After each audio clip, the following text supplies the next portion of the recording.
we're not really an analysis channel. It's more of a commentary. Definitely don't be afraid to leave a comment. And then also he Robbie Lawyered him. When Robbie Lawyer did that to Johnny Hendricks in the 5th round, when he was like, let's go. And he was walking him down, and Johnny was kind of running from him. But it looked like Sean had a great performance. It looked like Izzy had a bad performance. And the mistake people are making is thinking that other fighters can do what Sean Strickland did. Sean Strickland has a certain unique style. And like, you never know when he's gonna really engage. You never know when he's gonna throw punches. I don't think Sean knows when he's gonna throw punches. And his defense is incredible, man. That Philly shell. So I think a lot of people think, okay, Sean did it, Izzy is over. Will Izzy become champion again? I don't know. I don't think so. You never know. But at the same time, I don't think it's over for Izzy. Like, you gotta understand, the Marvin Vettori's, these guys can't beat Izzy. If it's anybody who can beat Izzy, is maybe Alex and Sean Strickland. Those are only two people, man, who really... you Paulo Costa and... But the way he got beat in the first fight, man. Hamzat, but namely, what if Hamzat wins? So imagine Izzy having to deal with that, bro, because if Sean Strickland walked you down and put pressure, you know, at least for a round or two, Hamzat gonna be able to do it as well. And you know, he got that power. And on top of that, you got them long legs, them long limbs. And it's easier for him to take you down because you got them long legs, if that makes sense. And I hate to say it, but he also won't have to respect your power. And the thing is, I believe that... But at the same time, like you say, just because Sean Strickland was avoiding certain strikes don't mean the average guy can do it. You gotta understand. Izzy, I think this is the fight where he missed the most punches in his whole UFC career. You gotta say, he missed a bunch of strikes, man. Anybody else, Izzy probably could have gotten a knockout. It just looked worse than what he did because Sean was blocking. He was making Izzy miss. But you gotta understand, look, if somebody missed 200 significant strikes, say against Hamzat, if he could have landed one of them, bro, the fight could have been over. So, and we looking at it as if, okay, yeah, he was gun shy and stuff. Maybe Sean was just making a miss. But like I say, like a Hamzat or a Alex, Izzy could have easily knocked these guys out too, man. They ain't got the defense like Sean Strickland got. It's frustrating. So I'm gonna ask you a question. I'm gonna give you a list of names to see. Do you think Dricus can beat Izzy right now? This is a time for him to beat him, man. You on the win streak. He undefeated in the UFC, right? Yep. Yeah, and Izzy, man. And who more unpredictable than Sean Strickland? And he got the grappling. And but the only thing is with Dricus, he don't have the defense that Sean has. He looked good against Robert Whittaker, but that's the only fight where he just looked amazing defensively like that.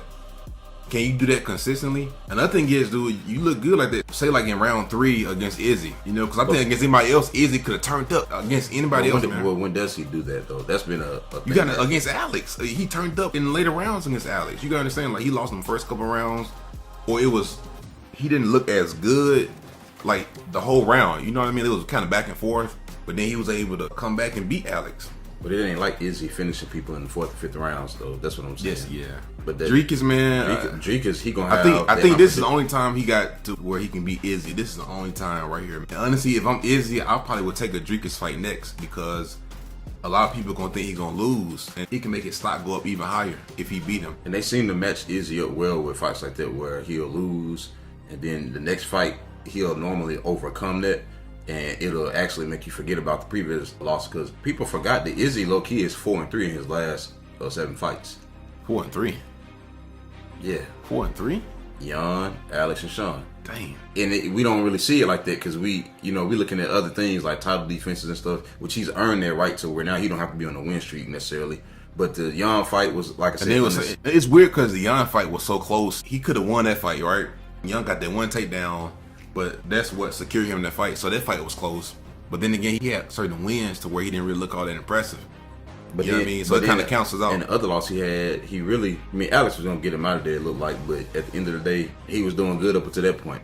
So I think he'll get another bounce back fight, dude. Do you think that maybe it'll be Jared Cannonier? Because Jared Cannonier they can't sell that, man. You can't sell Jared versus Izzy. It don't matter if Izzy lost to the Hillsbury Doughboy.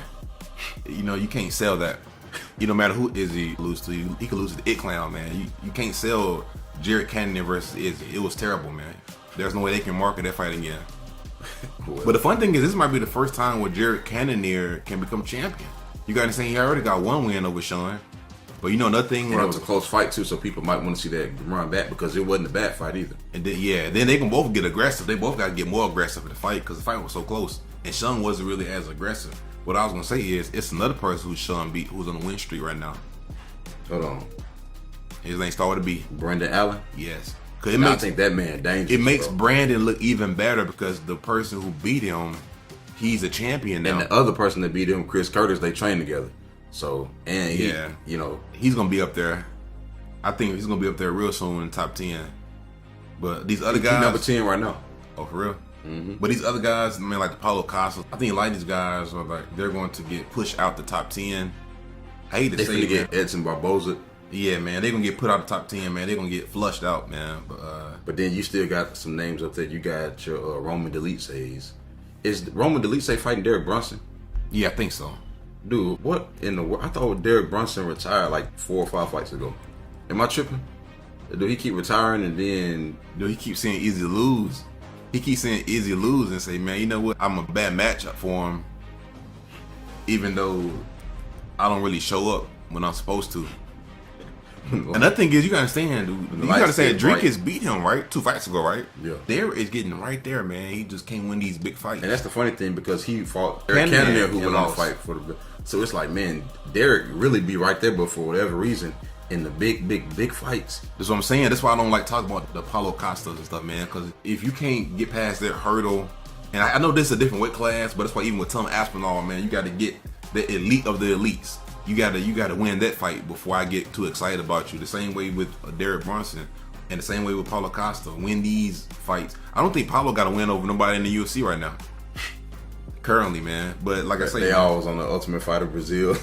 Yeah, it was on. And then they all Jungle Fight. Bare knuckles. But yeah, man. But I know what I was gonna say. It proves what we said prior when we said that the middleweight division is not the best division. You've had champions historically in the middleweight division that you forgot was champions. You got some guys who's like, hold on, this guy was champion, bro. Rich, man. But even I'm saying like the Chris Weidmans, the Luke Rockholds, it's like, man, hold on, I forgot some of these guys were champions. When you think about the all-time great middleweight champions, you think about Anderson, you think about Izzy. But it's like you got other guys who they really was in the... Robert was there for one. Yeah, you was in the weak weight class at the time. But like I say, I don't know how long Sean Strickland... I don't know how long his reign gonna last. I love his game because he's built for 5-round fights. Yes. For 5-round fights, man. He got the cardio. And he got the takedown defense, so you more than likely gonna have to stand up with him. You know. But if I'm Alex, man, I'm coming back down. Let me come down right quick, man. Let me drop down middleweight. Well, wouldn't that be crazy? Because you gotta say, why I'm fighting Jerry? Why would I fight Jerry? Alex gonna have to stay at light heavyweight because he's training with Sean now. But what if they're not gonna fight each other? But I'm saying hypothetically, what if Alex, and I know this wouldn't happen, but what if Alex came back down and say he beat Sean again and Izzy worked his way back up to the title fight? Wouldn't that be the absolute most insane storyline? This thing with Izzy, you can't really count Izzy out.